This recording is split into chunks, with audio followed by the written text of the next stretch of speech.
2017, Facebook and Google banned all advertising for crypto. What am I going to do? A brand new YouTube channel, no paid ads, and did $1 million in 20 days. Wow. On a YouTube video, I'll average 65% retention. Oh, wow. That's high. Good storytelling, right? It's copywriting. I'll take these very complex subjects, make them super easy to understand. iHeart said this, you can be bigger than Ben Shapiro. Pretty cool validation. All right, you're going to enjoy this conversation with Mark Moss. It's just a really wide-ranging conversation. So without further ado, let's do it. My content really changed around the pandemic, and I've sort of had different phases of content. When I launched the channel originally, the entire reason I started the YouTube channel was because I was writing a cryptocurrency research newsletter in 2016, and 2017 crushed it. But in December of 2017, Facebook and Google banned all advertising for crypto. Yep, I remember that. So now, what am I going to do? And now I had spent 10 years in lead gen. So I was a lead gen. Me and my partner were the largest solar lead generators in the nation at one point. So I'm deep into call centers and data and avatar dialers and SEO and paid ads, whatever. So I was running this on paid ads. They shut that down and we had no way to sell the product. So my business partner at the time is like, hey, I'll just start a YouTube channel. I'll just do TA, technical analysis live, and we'll sell the product. It was a newsletter product and a trading product. Got it.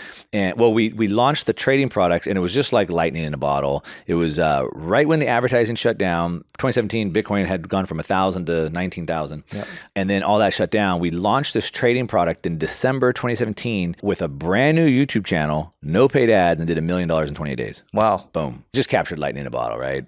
I think we broke the ClickFunnels record at the time, and that was on $0 of ad spend. Yeah. So then I started talking about more business and success stuff. Then when the pandemic happened, it went like heavy macro, sort of like macroeconomic and like freedom. Those are sort of like the two things that I kind of talk about there. And the reason why I'm saying this is because a lot of it is like news oriented, it's driven by the news cycle. And so it's not really evergreen. And just so people get a sense for like how much reach are you getting from the channels per month right now? For the social channels? Yeah. It's just been really the last 6 months we've started to kind of turn attention to Instagram is our main focus on Instagram. I think we're getting 3 or 4 million views a month. My team could tell you better. I think we're probably getting more in the 5 million range, across those platforms. And then that includes YouTube or? Oh no, that's without YouTube. Yeah. YouTube's another, 1.5 million, 2 million views. And then podcasts? Podcast is about 500,000, but I don't know what the reach on the radio is. So I'm in 26 markets, I think. So that's like a weird deal. I don't know how that works. I would argue like your reach, like the YouTube, sure, it's like less views or whatever, but it's like such higher quality views, and maybe even for podcasts too, it's even higher quality. Yeah. So that's a key piece. I've been binge watching your content. I told you another one of our mutual friends, Blake, that you had on. I met him through Cody a couple years ago. He's Mr. Short Form. And as I was listening to that interview and I was just thinking, I only focused on long form. And I think what I've found is specifically, I try to focus on like high ticket items. And so with high ticket, from the data that I've found, you typically need about an hour and a half with a person before they can buy. While I don't get as many views as Blake gets across social media, the views are so much better, or quality, right? So on a YouTube video, on a 25-minute video, I'll average 65% retention. Oh, wow. Yeah. That's high. Well, I was just going to say, so when somebody watches you for 25 minutes and they've been watching 25-minute videos for months or years, I mean, they think they know you. So there's a lot of trust that's built. When you watch hours and hours of content, there's a lot of character that they pick up, a lot of personality. And so you really start to get it versus just a real short form. Yeah. I mean, I'm not a fan of doing short form content. And the reason why is I think it's one of the bigger problems that we have in the world today, where everybody reads headlines and they don't get the context. And today we see so much, black or white. People think very linearly, but everything has nuance.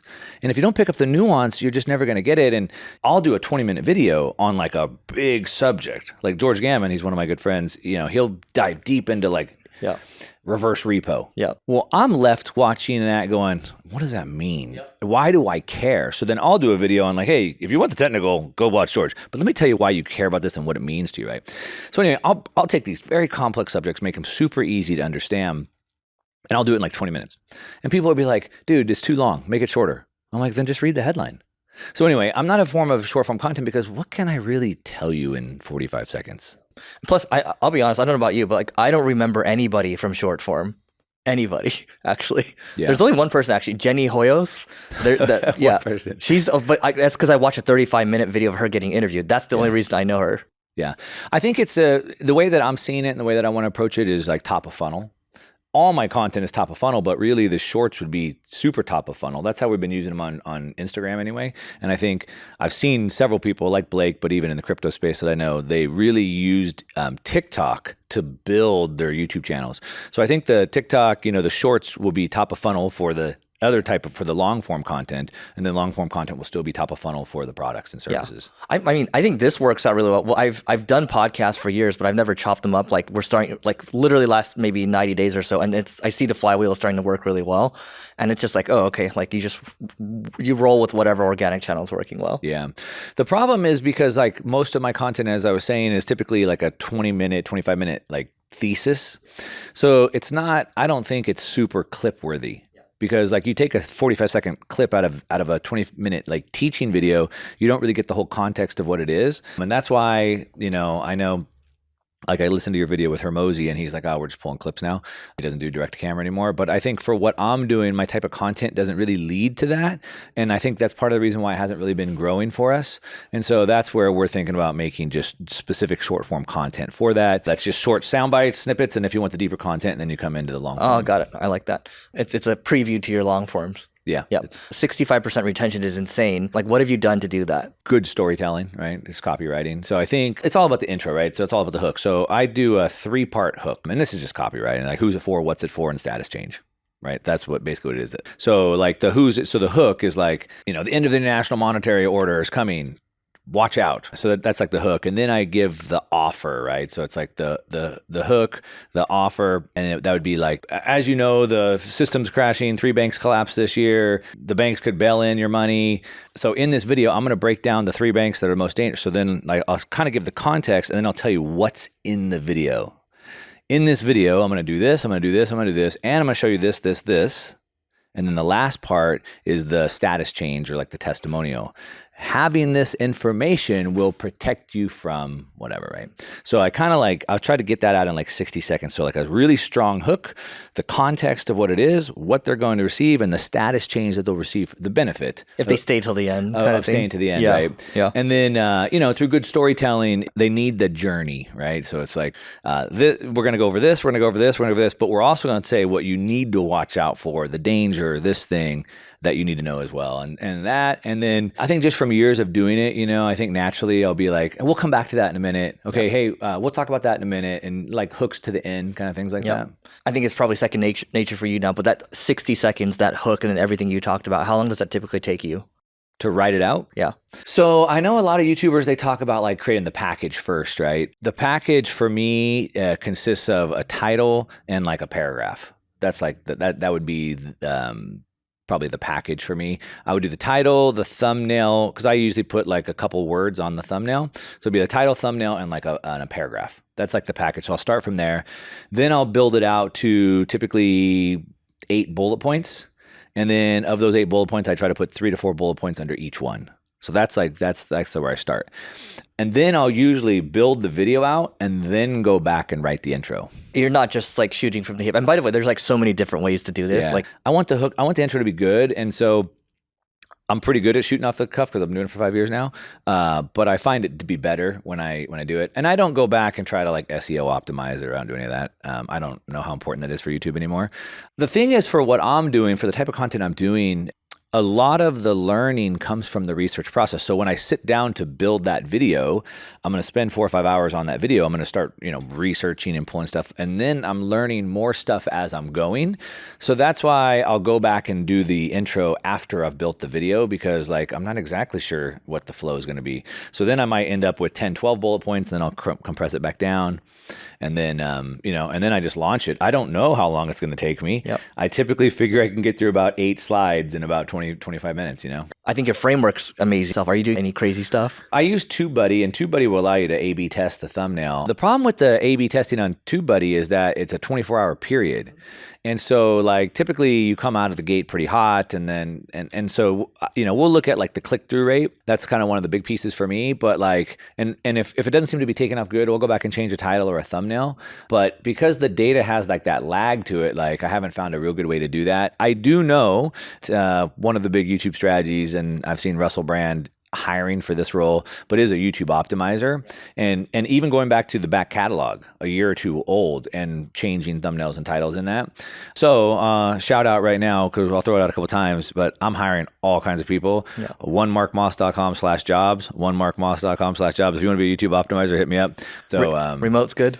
Remote's good. But back to the content part of what I want to do for next year is get off the news cycle. It's a hamster wheel. I'm done with the news cycle. I want to go back to more evergreen content. The news cycle is a hamster wheel. I mean, when you're doing like Ben Shapiro or like even Patrick Bet-David, who I love, right? And I think it's just tough because every day it's like, it kind of feels like a job. Yeah. It's a massive job. It's two things that people probably don't realize. One, I have to be in the news cycle 24/7 because I come on to a couple podcasts a week and I don't know what questions they're going to ask me. So I need to kind of know about everything. Like I need to know what's going on in the oil market. I need to know what's going on with the war in Israel. I need to know what's going on with the Fed meeting last week. I need to know what the CPI data that just came. Like I need to know all that all the time. So there's hours per day of just staying in the news cycle. That's like the treadmill. Yeah. Right. Now, if I'm talking business, marketing, dude, I've been doing this for decades. I could just talk about that all the time. It doesn't really change, right? Mm-hmm. But in that news cycle, you have to be in. And Patrick David's more like on the politics side, but still, you got to know that he's reacting. Yeah. And then the second part is I've kind of sold my soul for the algorithm, so to speak. And so then what happens is, what should I talk about this week? What's the biggest story? Ooh, I don't like that story. Let me find a bigger story, right? And so it's two part. I mean, dude, I've gone a whole day and then not decided on an idea. Like a whole day, 6 hours goes by, 7 hours, and I'm just like, I still don't know what I want to do for a video. Yeah. As opposed to, I keep one of the big hacks for me that I learned a long time ago, and it was actually through time management, is just capture every idea. And so I use Evernote on my phone, on my computer, and every idea I just write down. So I have pages of videos I want to do that are evergreen videos, and I just haven't been doing them because I'm always stuck in the news cycle. Yep. So anyway, it's a massive time suck. A couple hours a day of just staying in it and then trying to dig out that story as opposed to just doing something that you want. And then it doesn't let you focus on the business too. And it also burns you out. I don't want to say I'm doing videos just for views, but I do think about what video will get the most views all the time. It's stuff that I've been paying attention to for over a decade. And even if I wasn't getting paid, I'm still going to put all my time into it anyway. So I might as well talk about it. So iHeart said this, you can be bigger than Ben Shapiro. It was actually, well, Joe told me this, but it was Bob Pittman, the CEO, is the one that told him that. So Joe was telling Bob, hey, you got to watch this guy, Mark, whatever. And so apparently, I haven't talked to Bob personally, but apparently per Joe, he's like, yeah, Bob started watching stuff. And he's like, dude, this guy could be bigger than Ben Shapiro. He's like, I know, I told you. Yeah. So that was like pretty cool validation. I didn't hear it firsthand. I heard it secondhand, but. Got it. So I guess that's interesting to me because you know who sticks out to me right now? I was talking to George Gammon a couple weeks ago. And so he has his YouTube guy. We're in a Zoom and his YouTube guy's like, yeah, your YouTube sucks. And I was like, oh, Josh, yeah. Josh is like, your YouTube sucks. I'm like, oh, thanks. But like, it's true. And he's like, dude, it could be so much bigger, blah, blah, blah. And they're like, dude, you guys got to look at Russell Brand. Russell Brand to me is entertaining. It's every day he's reacting to stuff, right? And to me, I'm like, I think you can do even better than that. So not even you'll be bigger than Ben Shapiro. I think you'll just be like this massive brand. And so how are you changing, I guess, your content workflow moving forward? Because you talked about how you're spending 6 hours a week on it right now, but you want to adjust it. You know, there's a whole lot to unpack in that specifically, but I kind of got thrown into the world of content creation. Actually, I didn't want to. It was my old business partner that sort of forced me into it. And I've gone through many phases. So I just celebrated like my 5th year of, I guess, being a content creator. I started my YouTube channel 5 years ago in October. And, you know, you'll hear a lot from content creators or coaches that coach content creators, and they tell you typically to like focus on one platform. So all I focused on was on YouTube. I didn't build TikTok or Twitter or Instagram, none of that. And really in the last 6 months, I've only started to turn to social media. It's been basically 4.5 years of only YouTube. But through that time, my production schedule has changed as well as the content that I've done has changed. And I've gone from 2 videos a week to 3 videos a week to 1 video a week, back up to 2 videos a week, back up to 3. So I've sort of changed that schedule.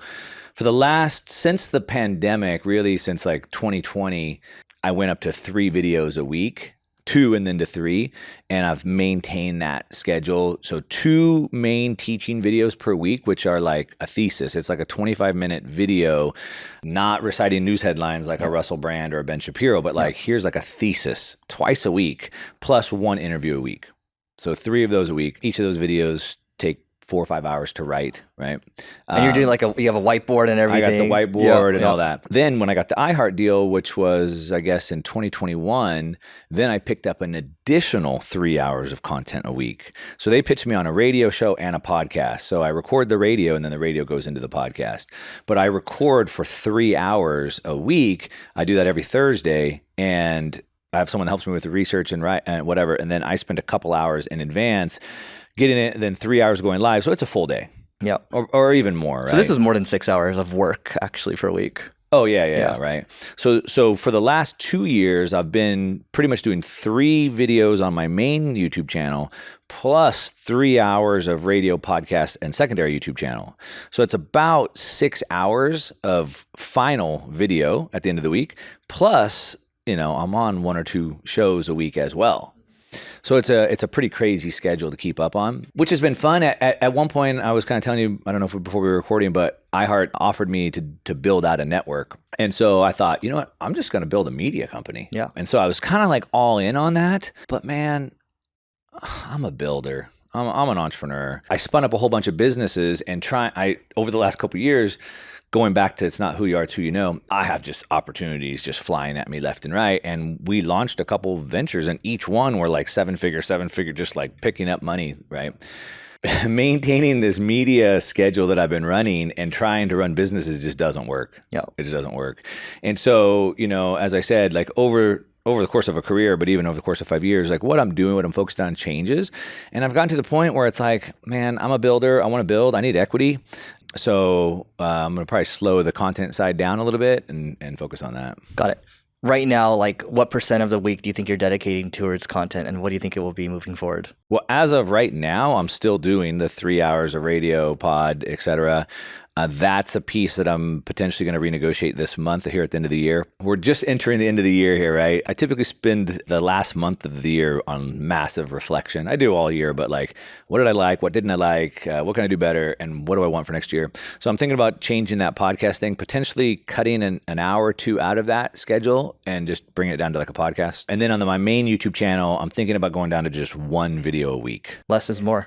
Yeah, quality over quantity. And I think less is more. I mean, there's a lot of people that do 1 video a week, like Cody Sanchez, and her media side of the business crushes it with just 1 video. And then focus more on the social media side, on the short form side. We've done no effort or focus on the short form side at all. Yeah, I was going to ask you, but because I was looking at your channel, I was like, yeah, like there's, both you and George Gammon, very, very, very focused. There's like, I'm not going to touch anything else, which is, I think, great.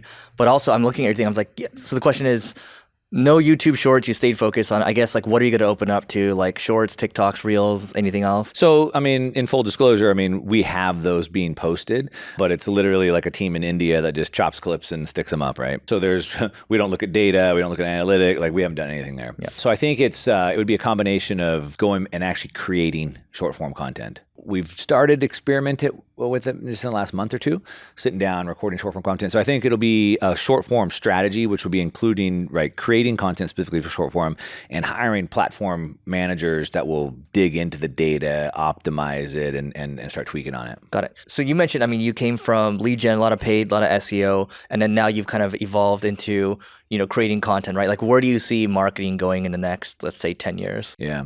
So, I talk about it's not who you are, it's who you know, and the benefit of having this audience and all these things. We know, I'm sure the audience knows, like probably the greatest asset you can own today is attention. That's what everyone's trying to get, is attention, in addition to other things, but that attention piece. And so we have that.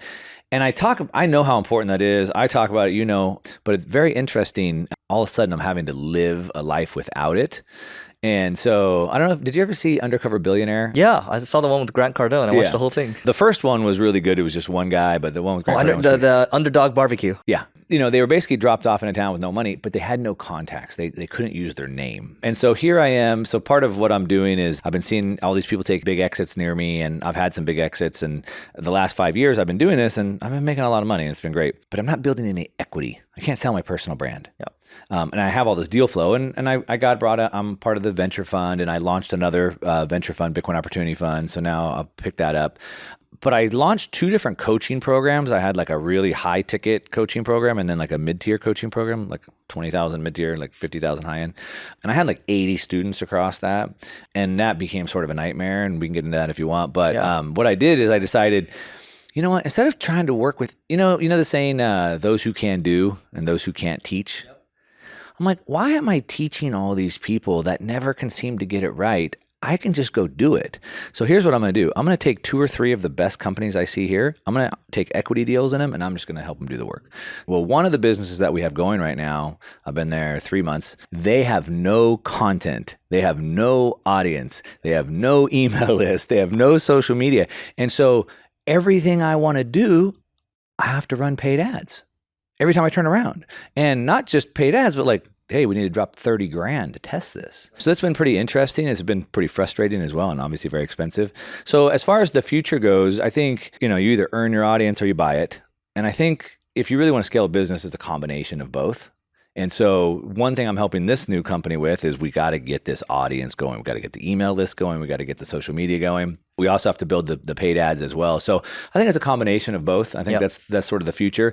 One prediction I have of the future of marketing, though, is I think we're unfortunately probably facing almost like this cataclysmic event where AI is going to create more spam than we've ever seen in our life. Oh, for sure. And the internet could almost become unusable.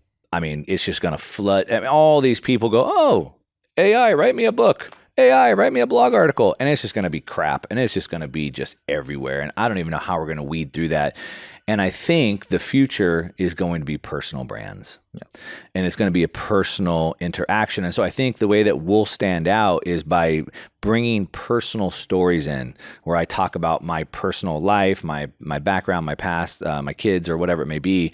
And I think that's going to really separate the mass content, the mass marketing. Yeah. I think there'll be a period where that happens, and then there's going to be a period where the AIs get so good they could do that too. So who knows? Yeah, I don't know. Yeah, maybe. I don't know. I mean, we'll have to differentiate ourselves by even being more personal. So how do you look at it? Is YouTube the mothership and then everything else? Yeah, I mean, it's been my only focus. And so I have, 150,000 subscribers on Twitter and 150,000 on Instagram, et cetera. But I've literally put no effort into it. That's just what's kind of grown because of YouTube, if you will, and being on other podcasts and the radio, et cetera. So that's all grown, but it hasn't been nurtured or cultivated. But I think YouTube is the mothership for a couple of reasons.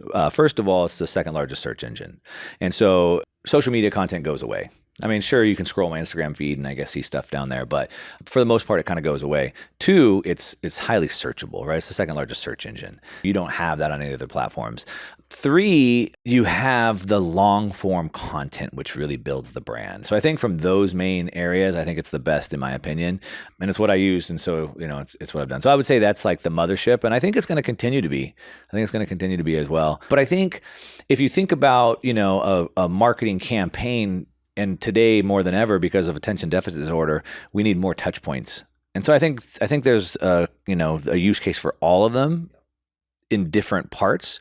We've even been, just like I said, it's been about 6 months digging into Instagram, and even the different types of content on Instagram at different places, like using reels to bring in a new audience, using posts and carousels to nurture, and then using stories to bring people into offers, and like even utilizing different types of content on the platform. I love it. I mean, I think there's a macro thing here too, where it's like, there aren't many people where it's like, yeah, you've done lead gen, you've done SEO, paid, and you know copywriting too, and you're a creator too, right? So you're combining a lot of these disciplines together, and it's forming like this new like marketing baby. Yeah.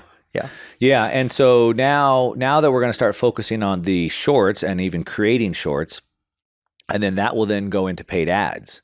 So now we can be testing it on our organic audience. We can find the ones that pop and then move those into paid ads pretty quickly, which on a traditional old school paid ad, you're paying for the test. And so that's a big deal that I just want to hammer home for everybody listening. Like, yeah, I have to work hard to get the audience, but now the audience is there. And I can just drop content. I can just make money without spending money. And instead of paying to test ads, I can just test them with an organic audience. And even more importantly, I can ask my audience, Run a poll. Hey, what do you think about these two headlines? What do you think about this copy? What product would you like to see? What's your biggest obstacle? And so, I mean, the power is just enormous. That's actually a really important call out. And I would argue you don't even need an audience for like these reels, shorts, and like if it's really damn good, it just takes off, right? And then if you have really good ones, you can test for free now instead of having to pay the platforms. Just as a story, so in 2017, when I was writing the crypto newsletter, I went up to Boise, Idaho, and trained with Russell Brunson on this perfect webinar, right? Yeah. So I'm building out this perfect webinar to sell that on. And he talks about, hey, ask your audience, what's your biggest obstacle, your top 3 questions or whatever, right? But I didn't have an audience at the time. I had been a paid ads guy this whole time. I never built up an email list. I literally ran because I'm a paid ads guy, that's what I know. I literally ran a paid ads campaign that was just an ask campaign. And I spent a couple $100 to get 100 responses so I could get that. And today I can just drop it out there. Dude, I mean, look, there's another call out here. I think it's, there's different types of marketers. Like you have so I come from working from tech before, but before that I came from direct response marketing. But it's like people in tech don't like the direct response marketers and vice versa, right? But like if you're able to embrace both disciplines, that's how you can get the best outcomes. Yeah. And you're doing that. Yeah. And I've always been a direct response. So real long story, very short. I built up a couple businesses. I started investing in real estate right here in LA, right out of high school. Started up a couple business. I had a medical equipment business. I had an e-commerce business. I had a couple big exits. I was like done, retired. $20 million in real estate, sold businesses, retired, had my first kid, and then the 2008 crash came and just took it all away. It just wiped me out. So then I basically lost everything, and I had sold my business, so I had no income, I had no businesses, I had no assets, and I had to move my new wife and my brand new baby out of our custom oceanfront house that I had just built with an elevator, 6-car garage, and we had to go find a place to go rent. How did I get going again? Well, I used my relationship capital. I had a friend that was a mortgage guy. Mm-hmm. And he's like, hey, if you could generate leads for me, I'll pay you a percentage of the deals I close on mortgage. I was like, okay, I got nothing else to do. So I built some landing pages, put up a Google pay-per-click campaign, and set that up. Hopped on my dirt bike, went on a dirt bike ride to Mexico for 7 days. I got to Cabo, opened up my laptop, and it was just like cha-ching, cha-ching, cha-ching, cha-ching, just leads, just like. And so I spent 10 years just doing that, just running lead campaigns, mostly all direct response, mostly financial products. And was it pay for performance mostly? Yeah, pay for performance, lead gen, right? So $150 a lead. Yeah. In the solar space would be like $150 to deliver somebody on the phone. Mm-hmm. So then we generate the leads, we put them to the call center. The call center would qualify them. We do live transfers, mortgage live transfers, solar live transfers, things like that. You have said that it's not who you know, it's who knows you. What do you mean by that? So my whole content career has been about trying to change the way people think about money, but I'd like to change the way people think about a lot of things. And so we've been told most of our life, it's not who you are, it's who you know. Which there's a lot of truth to that. There's 3 types of capital. Most of us focus on the financial piece, but the relationship capital is like the most important. So it is who you know.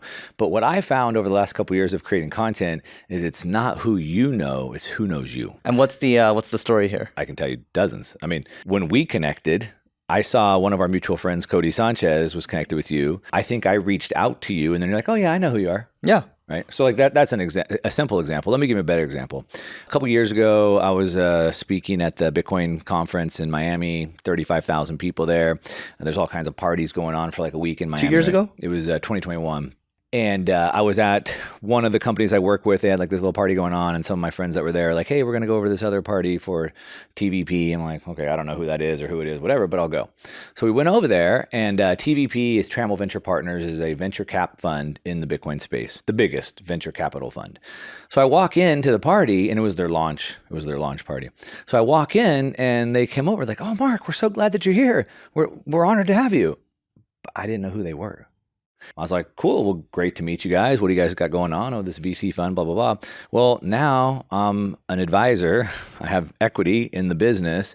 And so I got a deal of this VC fund by showing up to a party where they knew me and I didn't know them. Got it. And you had another story around iHeart too. I think that's a fascinating deal as well. So a couple of years ago, I got a random message from some guy.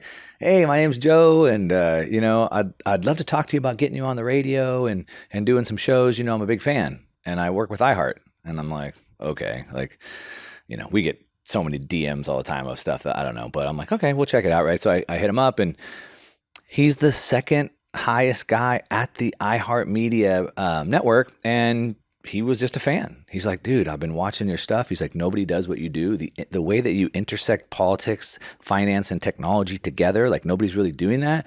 He's like, I want to bring it to a bigger audience. I'd love to have you on iHeart. I was like, okay. So that opened up a big door. And let me tell you kind of where this got started in my brain. What really kicked me off of this ledge was I've been part of like the ClickFunnels community for a long time. I was out at Funnel Hacking Live. And I go there a bunch, right? Got all those awards on my wall, whatever. But Russell Brunson was on stage. I think he had Prince EA was there, and he's like pulls out his phone. He's like on stage. He's like, oh, I just sent him a DM, and then Prince is like, oh, Russell, like I'm a big fan, and he's like, no way, I'm a big fan. I just thought, how could anyone ever be a big fan of me if I don't put content out there? And I was like, they can't. And so that sort of feeds into this whole, it's not who you are, it's who you know kind of thing. One more story about this. At the end of 2021, some of my friends from Austin, the Austin community, part of the Cody community, they wanted to do this little event at the end of 2021, and they were calling it like a Founding Fathers 2.0. They wanted to get people in from like different niches to say like, what do you see in the world? Like what kind of attack vectors are we looking at? How do we prepare for this kind of thing? So we get together in this meeting, right? And Hal Elrod and whatever, right? So I show up to Tucker Max's office, Scribe Media, whatever it is, right? Well, he sold it now. Yep. But I walk in, and Hal Elrod is best time, selling author, whatever. I knew who he was. I've heard him on podcasts, whatever. I never met him.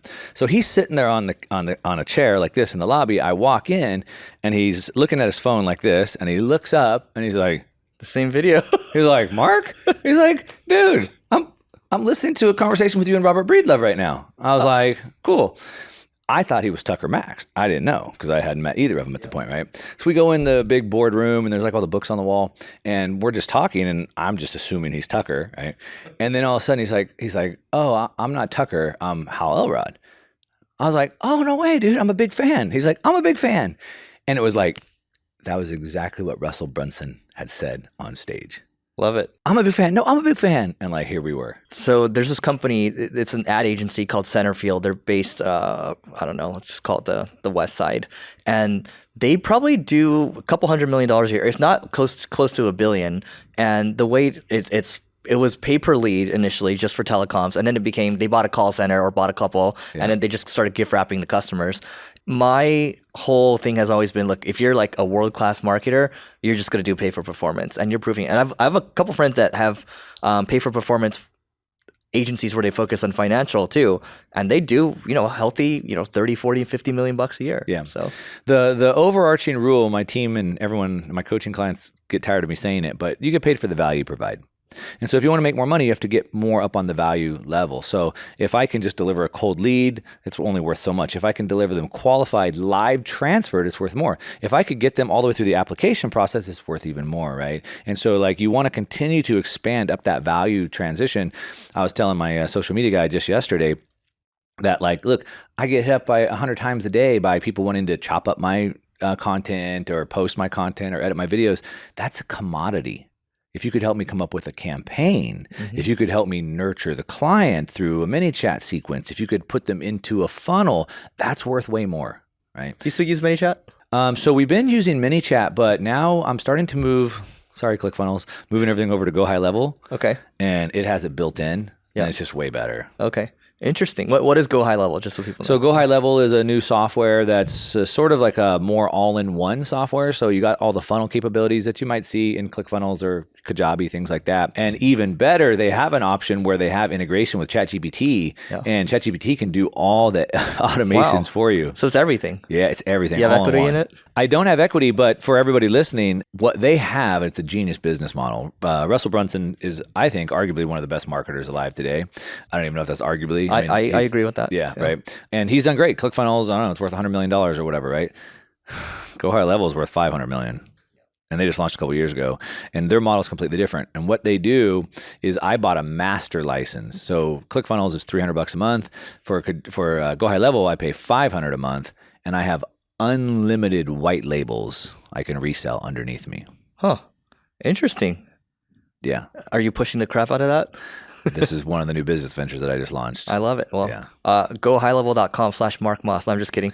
No, I don't have like a reseller, but what you can do is, so for example, back to the lead gen piece. So in this this one company, like I said, I took about 3 companies that I'm kind of taking as, I don't want to throw around the holdall company and the portfolio companies, whatever, but I'm invested into a bunch of businesses and things like that, right? But there's a couple that I decided to kind of take. This one, I'm taking like a chief visionary role, chief growth role kind of a thing. And what we're doing is we're using my experience with lead gen and we're disrupting 3 medical niches. And if you're a chiropractor, a dentist, a doctor, like you learned how to do that thing, but you know nothing about marketing. So you're like, well, I guess I should hire a Facebook ads guy. Well, they don't know anything about your business either. And even if they did a good job, even if you found someone, they deliver a lead, what do you do with it? How do I nurture the lead? How do I email them? How do I get them in? When I get them in, what's the script I use? Right. So in Go High Level, what we're doing is we have 3 medical niches that we're disrupting, and we're building templated websites. So it's like, hey, you're this medical office, pick which website you like. The whole CRM, the whole back end setup for you. If you want, we'll just deliver you leads, and back to the lead gen piece, not just deliver the leads. So now in my ad account, I just add your zip code, turn it on. Now leads go into your CRM, and we have all the nurture sequences set up. So all the mini chat, the AI, the DM, all that set up. So literally from you pick the template, we turn the ads on, the ads get completely nurtured all the way through, and literally you do nothing, a client just shows up at your office. And the ChatGPT component you mentioned as part of that, is it coming up with, is it just crafting follow-up sequences or something? No, well, no, it actually does live interaction. Okay. So you can, based on all the data you have. Based off all the data, and then you can kind of set parameters. I haven't got that far down that rabbit hole yet. So basically then what we'll do is then all these offices that come on, they pay us for the CRM, which is super sticky. So once we give them the website and then we start delivering leads in their CRM, how can they ever leave? So then we can say, hey, it's $500 a month for the website and the CRM plus the lead gen, whatever. And so that's sort of one of the pieces of this kind of one company I'm working with. I love it. So how is your business empire right now structured? Kind of the content sits top of funnel. So the main content is YouTube and the radio and the podcast. And then below that sits products. I have one full-time guy in my office with me who's sort of capturing content and helping kind of distribute that. Everyone else sort of sits remotely. Everyone else is kind of around the country, and they do different roles. As far as the business units go, in the sort of like investing niche, I have some educational courses, then upsell into like a annual newsletter subscription, $2,000. And then we have higher level coaching programs from there that go up to $50,000, $60,000 for the high-end program. So sort of everything from free content through lead magnets, like a value ladder, right? So free information, lead magnets, course reports, things like that. Low ticket education courses, and then the newsletter, which is then more like coaching because we're actually giving you, hey, here's a recommendation, buy this uranium asset kind of a thing. And then go into coaching programs. So that's sort of like that business product. I look at that as sort of my coaching advisory business. Then I have the media business. So the media business would be YouTube and radio and podcast, because that brings in a lot of revenue. YouTube channel brings in a lot of revenue from AdSense. And then the radio podcast I have sponsors for. So that's another pretty good sized business as well. So I sort of have the media business, the advisory kind of education business.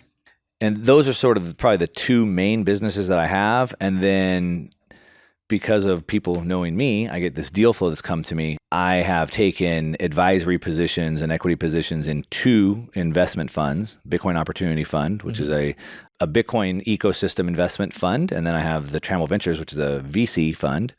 And then I have individual companies that I've also taken equity positions in as advisory roles. So I sort of have like this advisory investing business as well. So those are like probably the 3 main assets. And then, of course, I have my own investments.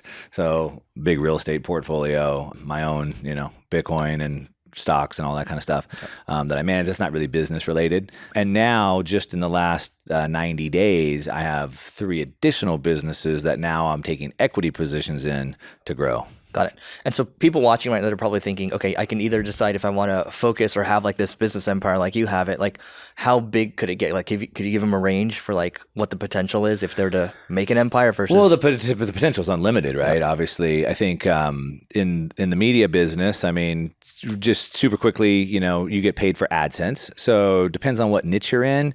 I'm typically getting about a $20 per CPM on YouTube because I'm sort of in the financial space. What I've found is it's not so much on your tags. It's really what you're talking about in your videos. So if I make videos about banking, credit cards, things like that, I'll get like a $35 CPM. High. right? Maybe even higher. If I'm doing more just kind of like Fed CPI data, it might be 15, 18, but it's probably a blend of about $20, right? So you get to 1 million views a month, it's about 20 grand, right? So just to kind of give people an idea. Short form content doesn't pay that. Yeah, YouTube Shorts ain't paying that. Yeah. So that's long form content. You typically want your videos to be at least 8 minutes because then they can put 2 ads in there. Podcast sponsors sort of the same thing, about a $25 CPM roughly. Yeah. If I did a podcast every day, then I can get more ad kind of copy in there. Newsletter, sort of the same thing. So that's sort of like the content piece, whether it's newsletters, YouTube, radio, podcast, it's all about the same. You're gathering eyeballs, you get paid for the views, but then it's what do you do with that attention? So that's where the next part of the empire goes. So then what can I offer to my audience that's of value? So between the courses and coaching programs, we fell just short of 8 figures last year. Courses and coaching, right? Courses and coaching, just on that. Oh, and then I forgot the other part of my business was my events business. So I've been running my own conference. So I've been running Market Disruptors Live. We have about 500-600 people that come. We did Miami, we did Dallas. We use those as a way to continue to build the brand, but then that sells the high ticket program. So like we did the first one, we did like $2 million in a day. Wow. Like, so that's like they come to the back of the room and buy type of thing? Yeah. So we have the big events, and then I do smaller events. So then in my studio, my film studio, I can get about 30 people there. So then we'll do like smaller events that we'll sell there. So smaller kind of like mastermind events that'll sell, and then the big events that will sell. So then we have like the events business as well. And you're driving traffic through your organic content, probably some paid and email list, I'm assuming? I have not email list. I have about 125,000 on my email list. So it's basically all just from organic content, mostly YouTube, and the email list. The last 6 months, we've been Instagram involved in that as well. Really nothing coming from TikTok or Facebook at this point. In the last 5 years, I've probably spent $15,000 in paid ads. Wow. I mean, basically nothing. Yeah, basically nothing. I'll test a little bit here, test a little bit here. We'll run some AdSense or pay-per-click on our keywords, our name, Market Disruptors, Mark Moss, kind of thing like that. Yep. I've tried to get a couple Facebook things, go here, a couple there. I never really committed to it. It's super difficult to run finance stuff on Facebook. You basically... I mean, on Facebook, they're just shutting everyone's ad account down. You do anything wrong, you look at them wrong, they shut your ad account down. So I've had my ad account shut down so many times. And in the world of finance, like you can't say, it's almost like a weight loss niche. Like you can't say anything. You can't make any claims. You can't talk about any past performance. Like it's just like, you have to be so vanilla. And so I just haven't put the time into it. Probably the most amount of Facebook ads I've ran was for my live event. That was probably where 75% of my ad spend over the last 5 years has been for the event, getting people to that. Yep. Got it. You mentioned that the phrase I remember is there's like a nightmare that you had with coaching, or there's some type of coaching nightmare, I should say. I think I said on the coaching thing, it was like those who can do, those who can't teach kind of a thing. And maybe just some of the frustration around the coaching side of things. I don't know if I said so do you think you're going to stop coaching and move more into kind of, taking equity? Yeah. For now, I'm putting the coaching on pause. I've had 8 businesses that have scaled to 7 to 8 figures in 12 months. And like, I have no problem just jumping into something different because it's all the same thing. It's just marketing, right? So it's all the same thing. And I'll shut the coaching down. And if a year from now I want to do coaching again, I'll do it again. But it really just was, as like I said, it's those who can do. And I'm like, I can just go build these businesses. I can just take a giant equity stake in this business and I can blow it up in 12 months and make way more. It's shorter. It's on the shorter side. So here's what I mean. I've shut down a lot of the coaching programs, which were making a lot of money for me. And so this year, my revenue went down from where it was last year. But now I have equity sitting in these businesses. And so if I look at the EV value, the enterprise value that I've built up, it actually has surpassed it, but it's not cash in my bank. But I don't need the cash in my bank right now. So I'm happy to take the long road on these. I think this medical business, I need... Not because I'm greedy and I don't need the money. I climb mountains. I'm a snowboarder. I jump out of helicopters. I ride dirt bikes. I climb mountains, and I want to climb business mountains too. I need a 9-figure deal. Yeah. And this is my 9-figure deal. Got it. Not because I need the money. I don't know. That's my next step. It's fun. It's part I've of done the game. 8. I need 9. Yep. And I think I can do 9 on this in 36 months. Got it. 9 is your share. 9 would be total. Got it. And a good chunk is yours. I have just under half. Got it. For most of these deals where you're taking equity, I'm assuming advisory, you're taking like 1 to 5%. Yeah, on advisories, it's real small. So there's 3 or 4 deals that I'm like advisory on. So some of them I'll put money in. Yeah. So they'll invite me in. And And that's back to who you know. So like I've gotten invited into some really good deals I don't belong into. Like you seen that app Public Square? It's like all the conservative freedom businesses. They got the team that did Rumble's reverse SPAC and took them public, and they went public. It's like a Twitter for. No, it's like more of like a shopping app where they match like freedom-minded conservative businesses with freedom-minded shoppers. Yeah, and they blew up, did a reverse SPAC, and like, hey, you want to come in on this deal? Like, we got a pre-IPO, and like we're gonna double the share, like So I get invited to a lot of deals like that. So some of them I'll put money in, and then I'll take like an advisory role, but not like a full-time role, like an advisory role, right? These businesses that I'm jumping into, like I said, I've got 3 right now where it'll probably be 30 to 40% equity deals. Got it. And you're not operational. I mean, you're just helping here and there. So I'm a little more operational than I want to be right now. The rule I put with each one of them is like, hey, I'll do the deal, but the first thing we have to do is have an operator. And so I've got some operators in place, but I'm a little bit more operational than I want to be right now because it's the beginning, right? I'm like rolling up my sleeves and let's dig in. What do the finances look like? Okay, let's get the CFO to come in. I hit up the group the other day asking for a CFO from your Leveling Up group. Yeah. Great resource, Leveling Up. So shout out for that. I met him at your mastermind in August. So good resource for everybody. But yeah, so let's dig through the finances. Let me get a CFO in place. Okay, let's get the operator in. Okay, let me fix up the marketing. Okay, what are we doing? Let me rewrite the VSL. We're going to launch this book a call campaign. So I'll write that. Like those are things that I'm really good at. I have a lot of experience. So it's kind of front loading the amount of operational work that I'll do. But as far as operational work, as far as management, no. If I look at my career, I would look at like in the investing space, in the oil space, you have what's known as like a wildcatter. So wildcatter is the one that goes to the plains of North Dakota or Texas, and they'll find a piece of land, find out who owns it, put a contract on it, they'll drill and they'll hit oil. But once they hit oil, they're gone. Someone else will come in and get the oil out of the ground and put it in barrels. So the wildcatter finds the oil. So that's kind of what I've done good in my career. I can go find $1 million pockets everywhere, but I don't want to get the oil out of the ground. So that's sort of what I'm doing in this role. So I'm like setting up the pieces that we need. I wrote some new VSLs. I wrote some new flows. I built a new stack. I came up with a new couple products that we can bring in. We're getting the paid ads going. We got the book a call funnels going. We got the sales team up and running. And once that's going, someone else can run that. Got it. I love it.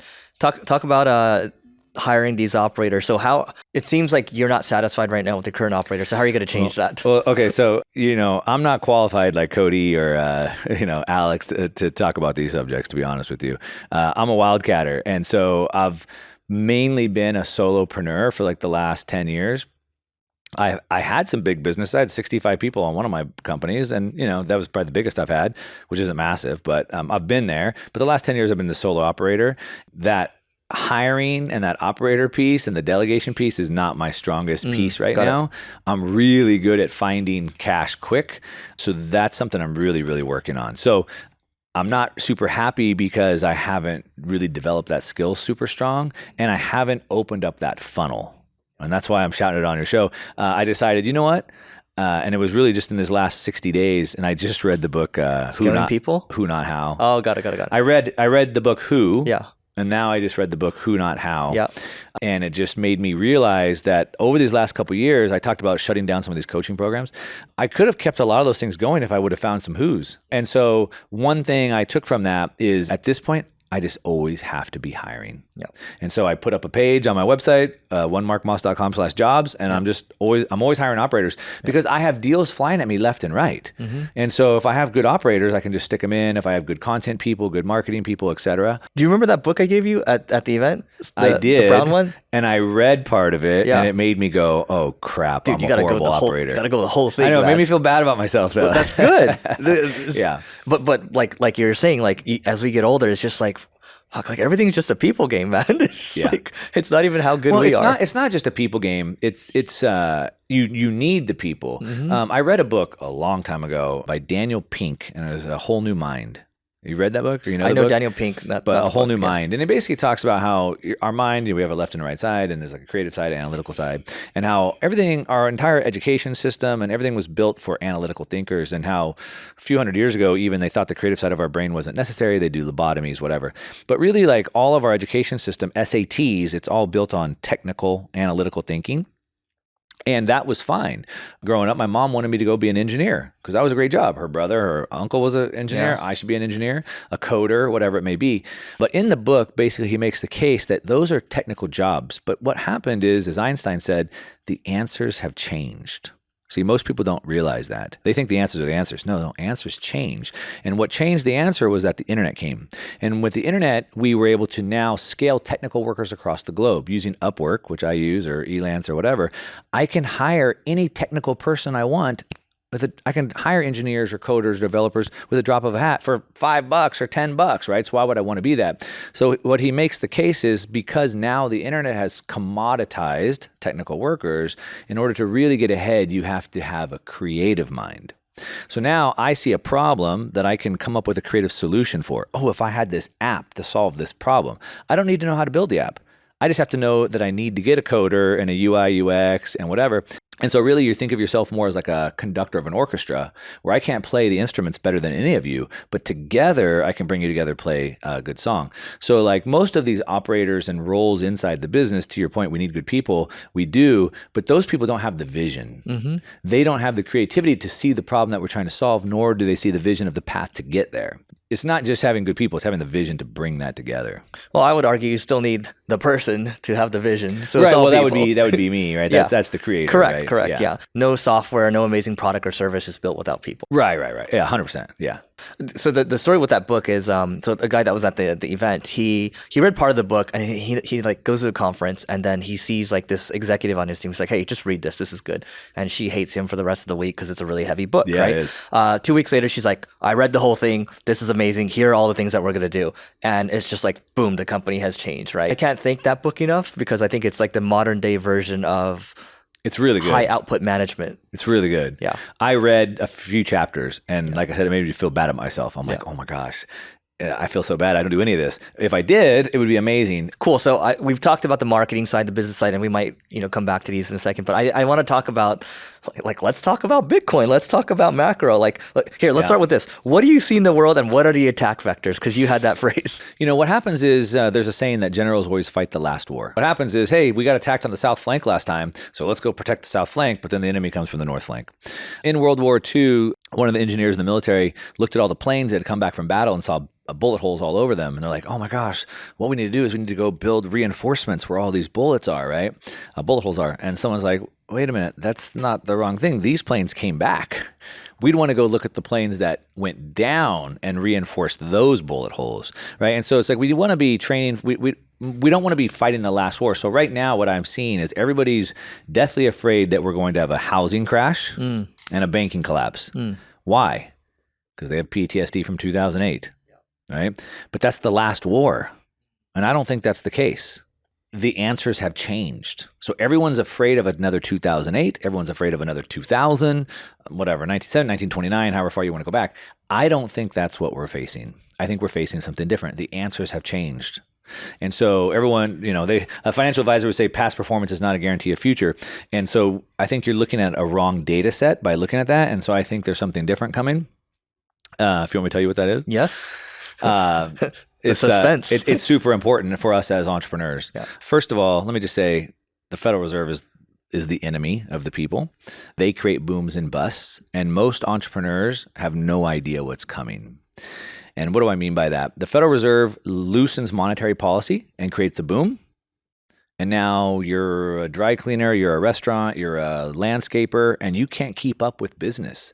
So your landscaping business is opening new locations and you're buying new trucks and you're hiring new people, you're a home builder, whatever you are, right? And you're trying to keep up with demand, and then just for whatever reason, the Fed just turns the faucet off and then everything crashes. Mm-hmm. But you just hired all these people and just took on all this debt to expand, and now you're out of business. And then the Fed says, oh, well, let's turn it back on. And then it booms again. And all these businesses, they just don't understand this cycle.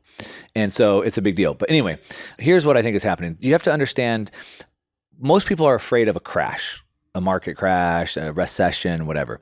But what does that mean? Or more importantly, from like marketing speak, what would the outcome of that be? What does a crash look like? Well, a crash would be, let's say if my asset prices crash in half, my retirement gets cut in half, I lose my job, I get a lower paying job. Basically, the crash is my standard of living has gone down. Correct. right? That's the outcome. I can no longer afford all the things I was affording before. That's the outcome. That's a crash. Okay. Well, there's two ways to get there. And this is what most people don't understand. There's what most people are worried about is a deflationary crash. They think asset prices are going to crash. Back to the example, recession, my job, etc. I believe what we're facing is an inflationary crash, a reverse crash. And what that means is that instead of everything going down, everything goes up. Home prices go up another 50%. Gas goes up another 50%. Steak, milk, eggs go up another 50%. My pay doesn't. The outcome is the same. I still can't afford the same standard of living I was before. The difference is it's because prices went up. So we just look at the last 3 years. From 2020 to 2023, home prices on average went up about 50% in 3 years. Gas went up 50%. The stock market, S&P 500, is up 65%. But all these assets went up, but the pay didn't go up at that same rate. So people today are struggling because of a crash, but an inflationary crash. And so what I think, while everyone's afraid of this deflationary crash coming, I see more inflationary crash ahead. And that's because of the situation that the Federal Reserve and the government is in. So we have the government, which the U.S. Treasury runs the bank account, the balance sheet for the government. And then you have the Federal Reserve, which runs the monetary policy. So we have monetary policy, which is like the banking policy. And then the Treasury sets fiscal policy. This is like the budget for the United States, right? What's happening is we had a lot of inflation because they printed way too much money. But price is the equilibrium of supply and demand. So when you print more money and you don't increase the goods and services, the price goes up. Then on top of it, because you shut the whole world down, you lower supply. Supply chains broke down, et cetera. So now we've increased demand and lowered supply at the same time. What do you think is going to happen, right? So that's what I mean by printing too much money. But then that caused all this inflation. So the Fed's like, oh, shoot, well, our mandate, we have two things that we're supposed to do, keep stable prices. Prices aren't stable, they're going to the moon. So what we'll do is we'll try to bring inflation down. How do they do that? Well, they can't bring supply, so all they can do is crush demand. So their goal is to increase unemployment. That's their goal. Yep. Their goal is to make everybody poor so they stop spending so much money. And so they've raised rates really high, so we don't have as much money being created through debt. People feel broke, people are uncertain, so they spend less money. And that's worked, but the problem is it's the government that's the one spending all the money. So from pre-pandemic 2019 to today, the federal government has increased their spending by 50%, and they won't stop. And it's gotten so bad that the government, the Treasury, needs money, debt. We have about a $2 trillion deficit. They're adding about $1 trillion of debt every 90 days. It took from the founding of the United States till 1983, I believe, to get to $1 trillion. And now we're adding that every 90 days. So in order for the government, the Treasury, to get that money, they have to issue debt. They issue bonds. So then we have these bond auctions where people buy the debt.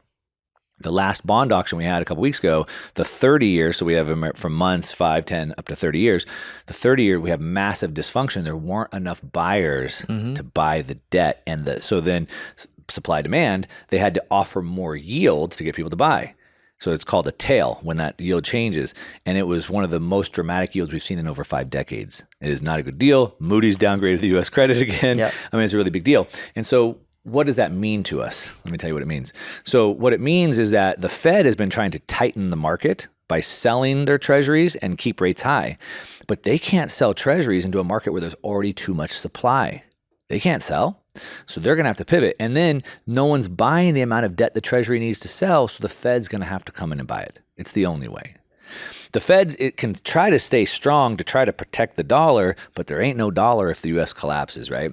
And so this year, we'll see the Fed pivot off of that thing, go back into an easing environment. They're going to have to continue to buy the Treasury debt. The Treasury will continue to spend the money, and we're going to have massive inflation. And we're not just going to see it. We have to have it. You have the debt to GDP ratio, so the amount of debt that we have to the amount of gross domestic product. And that's a ratio. So right now, we're over 125%. No nation has ever come back from that level before. Now, so we need to figure that out. So there's 2 ways we can do that. We can bring the debt down, or we can bring the GDP up. Now, one way, like Vivek Ramaswamy, he's running for president. He says, I'm going to pull back the bureaucracy. I'm going to pull back the red tape. I'm going to unleash the entrepreneur, and we're going to grow out of this.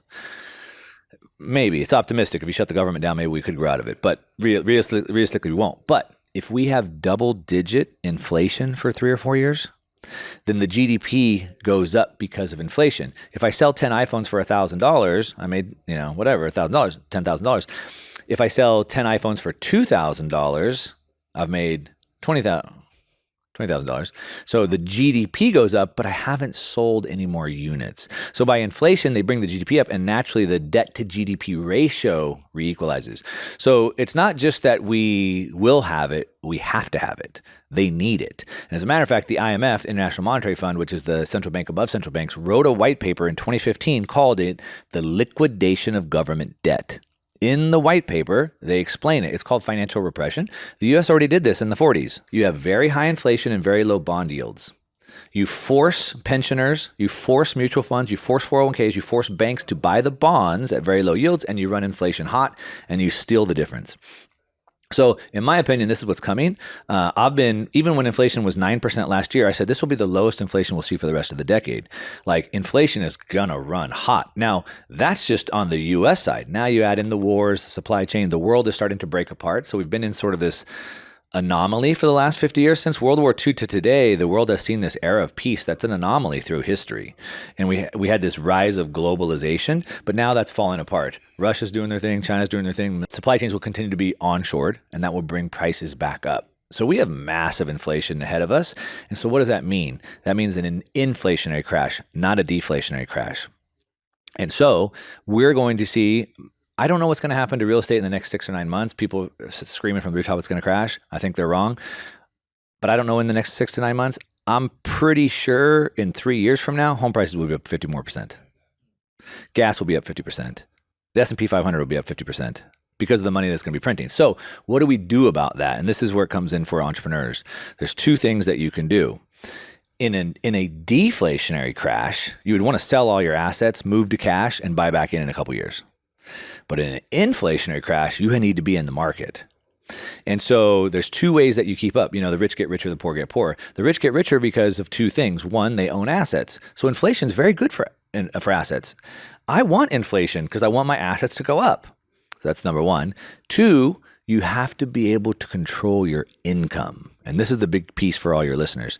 If you're a W-2 earner, you can't control your income. And your income will not keep up with inflation. And so if you want to survive, you need to be able to increase your income with inflation. And so as business owners, we can raise our prices, right? So there's a lot to unpack there. Yeah. How can people go about, let's say you're a W-2 employee, what are some ways to get started to protect yourself from inflation? Well, so first, you can try to lower your expenses as much as you can and try to get as many assets as you can because the assets will go up. Let me just tell you real quick, there's 3 types of asset classes I would look at very broadly. A lot of assets like the S&P 500 and real estate, for that matter, are proxies for the money supply. So if you look at inflation-adjusted returns, or if you divide the S&P 500 or real estate by the increase in money supply, they haven't really gone up in value. They've perfectly kept you up with inflation, but you haven't gotten ahead of inflation. Yeah, you don't feel richer. You don't feel richer, right? And so what we want, or I want, is I don't want to just keep up with inflation. I want to beat it. So here's how you do it. There's 3 types of assets. You have scarce assets. Okay, these are collectibles, fine art, cars, things like that. Bitcoin, finite. Beachfront, lakefront property, scarce assets. Then you have energy-intensive assets. These would be commodities, gold, wheat, oil, because they take a lot of energy to get out of the ground. You can't just mass produce them.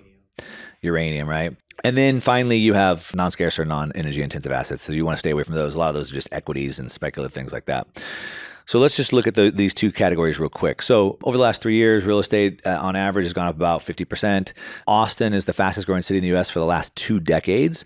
And Austin real estate was about at the top of that range at about 50% over the last 3 years. In Austin, there's a lake called Lake Travis. And there's only so many homes that have lakefront access.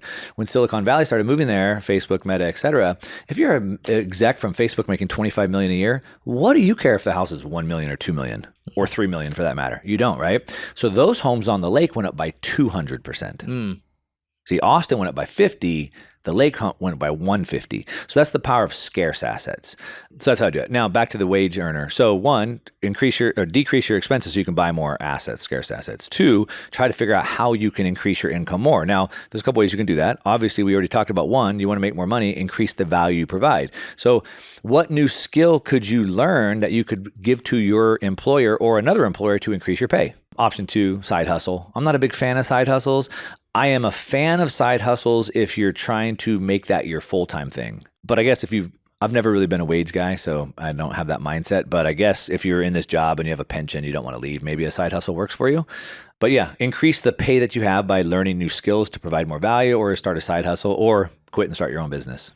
Do you think anything drastic will happen in the next 6 to 9 months? Because I was watching actually a George Gammon video. This is months ago. He's like, by June of 2024, this is when the recession happens, right? So like, what is your take on it? It's like, or is it just we're just going to continue to crash up, which I feel like we've been doing for the last couple of years? So we don't have a crystal ball, and I'm going to answer that question, but I'm first going to say, who cares? And what do I mean by that? Nothing good in your life comes from short-term thinking.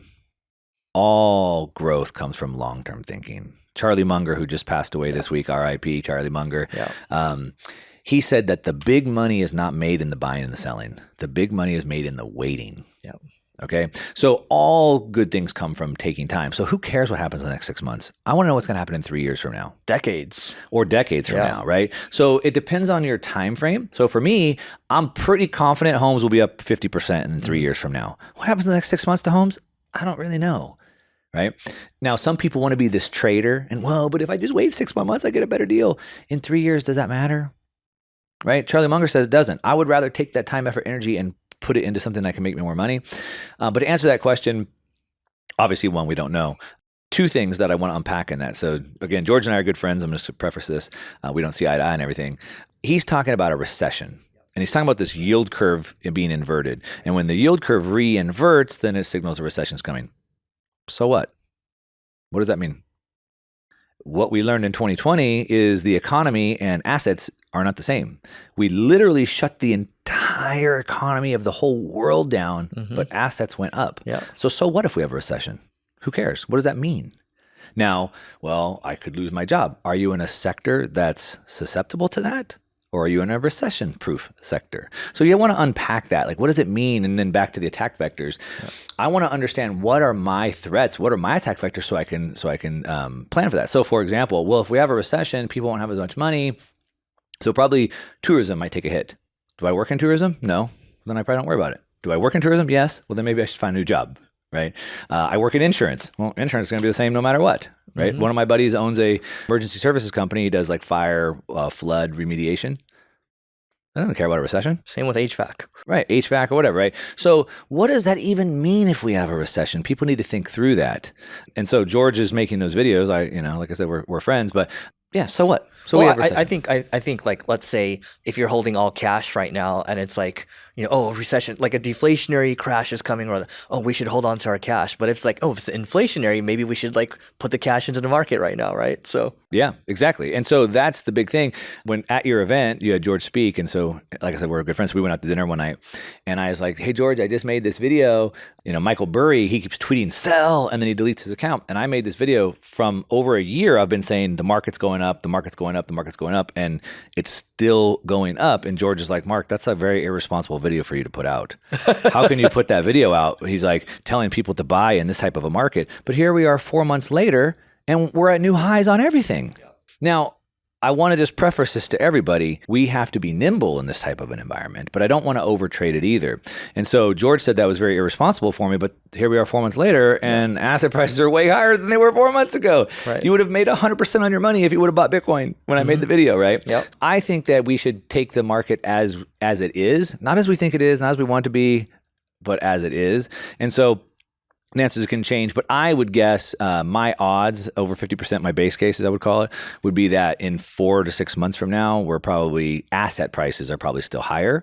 Would we see a recession? I don't think we'll see a recession as qualified by a recession. Not like a 2008 thing? Well, you need technically for a recession, you need 2 quarters of negative economic growth. Yeah. So that's going to take 2 quarters to even be classified as recession. Which was what we've had. We had it earlier this year. Yeah. And so this is a point that I make for a lot of people. And this is an important piece for everybody. Okay. One thing I say all the time is people need to learn how to learn. I was told by everybody in my niche, and I'm sure you heard it because you're paying attention, when the Fed raises rates, that's the risk-free rate goes up. Stocks have to reprice down. The PE ratios have to come down. They have to. When the interest rate on mortgages go from 2.5% to 8%, home prices have to. They have to. Do they have to? Because they haven't. Here we are 2 years later, and none of that's happened. Right.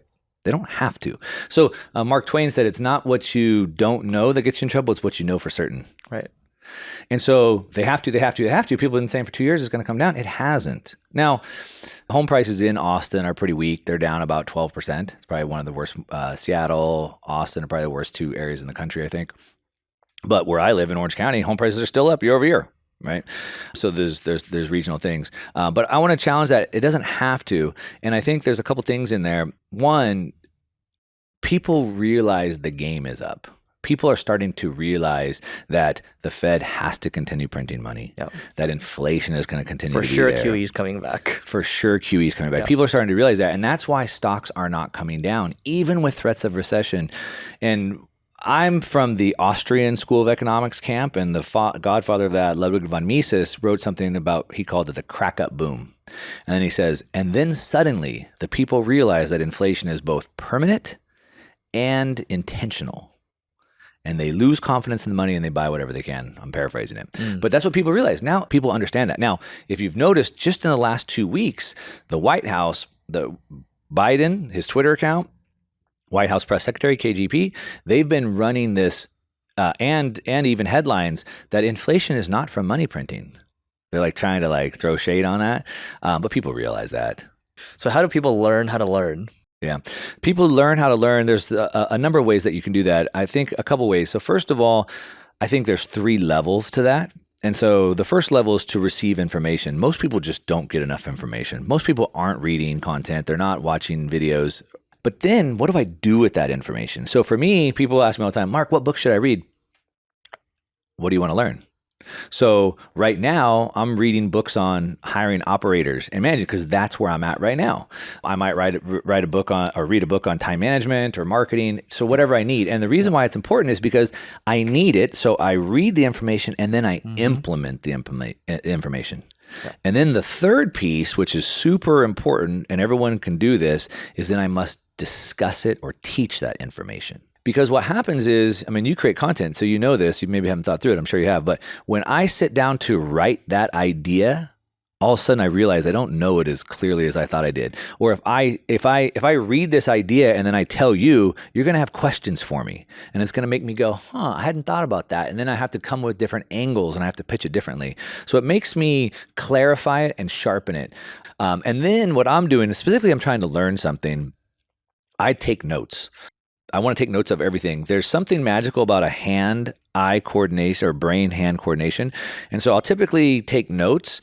Depends on what medium I'm in. If I'm going to a conference, which like at ClickFunnels, for example, I'll create a notebook and I'll put a line down the middle. And when I hear something I like, I'll write that down and then I'll write an application down next to it. So I'll have a line. Here's what I heard. Here's the application. Here's what I heard. Here's the application. And I typically go into a book or a conference with one thing in mind.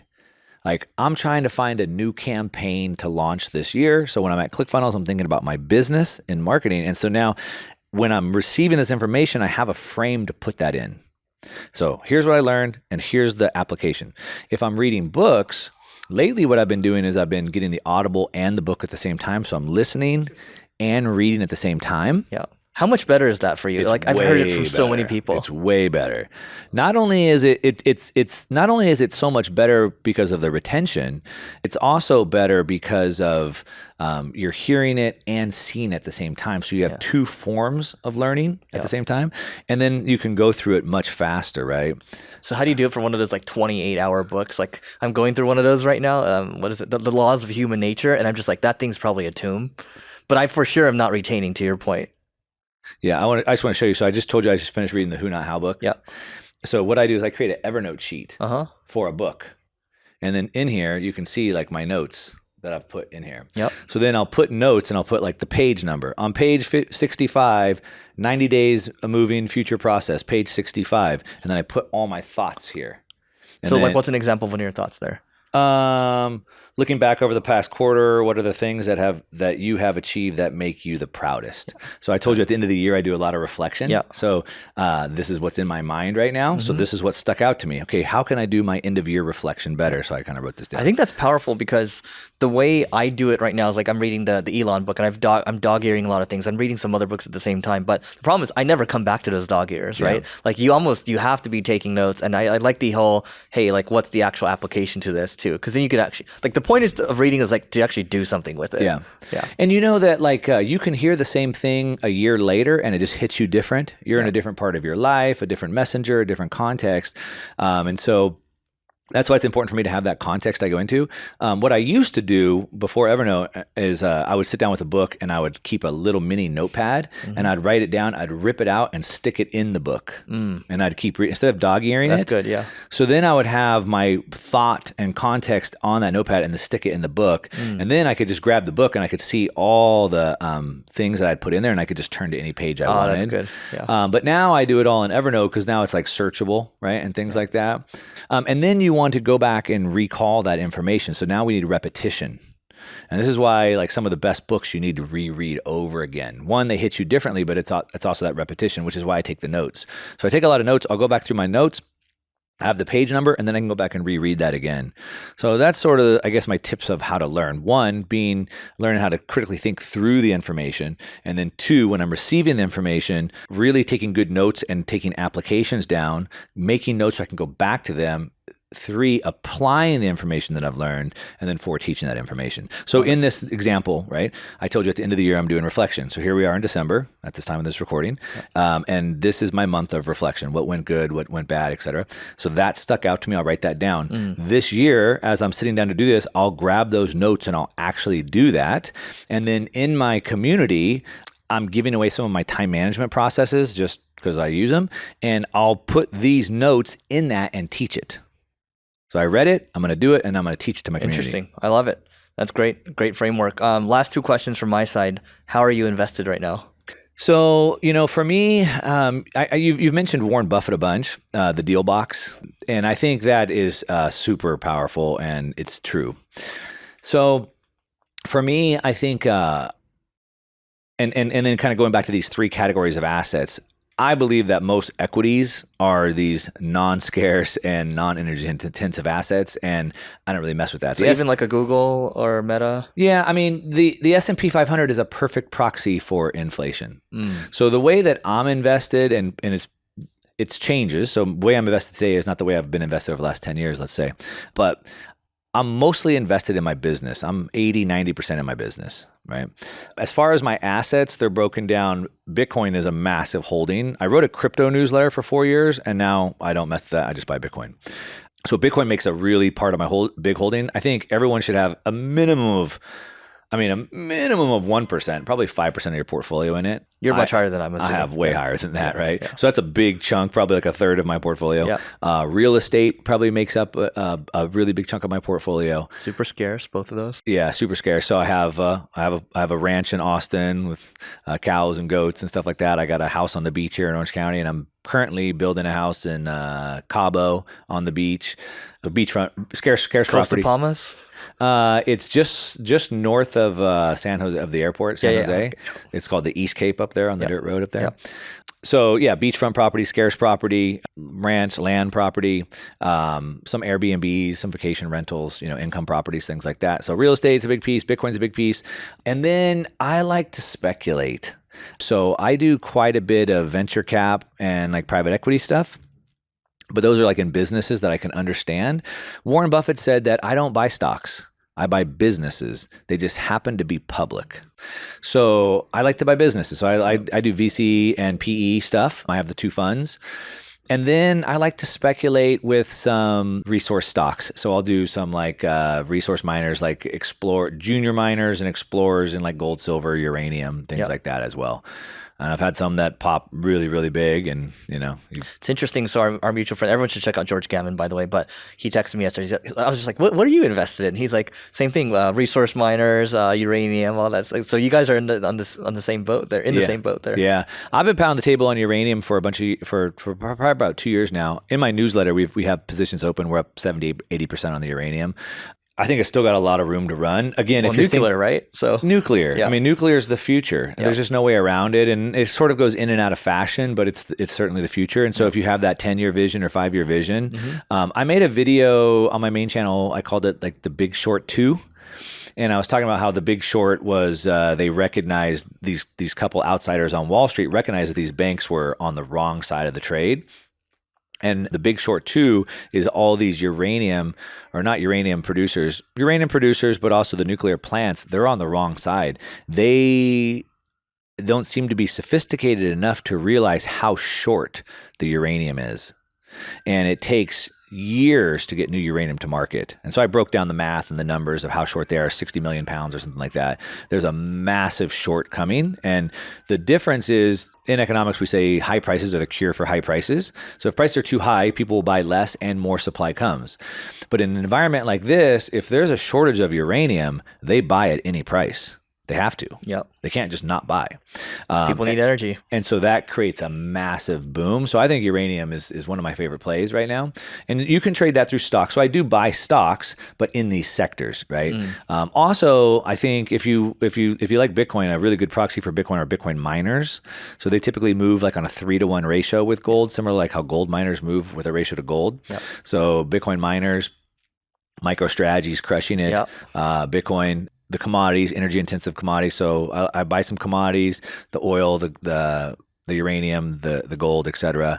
Yeah, and then real estate and businesses. I love it. I think that's the best. I mean, these are all scarce things, and these are all things that you more or less understand. And here's the thing. Let me ask you. This will be the final question. It'll be a fun one. So Cathie Wood has like these the base case and the bear case and the bull case, right, for Bitcoin in 2030. So I think the bull case is 1.5 million per coin. Then the base case is 650, and then it's like 230 or whatever. Do you agree with that? Yeah, I would agree with that. And here's how I would get to that number. So what most people look at is sort of like this growth chart of Bitcoin, and every 4 years the supply gets cut in half. So back to supply demand, the demand stays the same or goes up, supply cuts in half, right? The price goes up. And so you can sort of see how this goes up. And so based off of this trend, you kind of come to that number. But let me give you a different way to do this. So as a VC investor, the way that you would do it is you would look at what is the total addressable market, and then how much do I think I can get of that market, right? So if I'm Uber, how big is the taxi industry? How big is the limo industry? How big is the van rideshare industry? Okay, if I can get 5% of that, right? So if we look at Bitcoin, in my opinion, is much bigger than most people realize. So people think it's like a store of value, like a digital gold or whatever. It's much bigger, but let's just go with that for now. Okay, so then we look at what's the total addressable market for the TAM for store of value assets. Okay, so what do people buy to store value? The way that I look at investing is all of those things that I told you I buy, Bitcoin, commodities, real estate, I don't look at that as investing. That's saving. So I use my businesses, I invest in my businesses, yep. And then I allow those businesses to grow and make money, and then I save that money in assets. The speculative stuff I do, that's sort of investing, but all that stuff is savings. But going back to this, so what are store value assets? Bonds, okay, offshore bank accounts, real estate, gold, et cetera, right? So gold's $12-13 trillion. Bitcoin's at $500 billion, 13 trillion. Offshore bank accounts, 30 to 40 trillion. Bonds, if we add these up, real estate, if we add these up, we're at about 700 trillion of total addressable market for just store value assets only. We can talk about the payment industry. We can talk about all this other stuff, but just store value assets, we're about 700 trillion. So what if we get 5% of that? It's certainly a better offshore bank account. All these Russian oligarchs had their Swiss bank accounts seized. So I can put my wealth in Bitcoin. No one can seize it. It's certainly a better offshore bank account. So it can certainly eat that lunch. It's certainly a better gold. It can certainly eat that lunch. It's certainly better than bonds that are losing value or negative yielding. Certainly better than that. For a lot of people, it's certainly better than real estate, right? So 5% I think is very conservative. At 5%, you end up at about a $2 million per Bitcoin price. Ooh. This has been good, man. What is the best way for people to find you online? Yeah, if you just search Mark Moss, you're going to find me. onemarkmoss.com. You can find everything linked there. Hiring operators. I'm hiring a lot of people. Platform content people, YouTube optimizers, and operators. Yeah. All right. Thanks so much, Mark. Yeah, cool.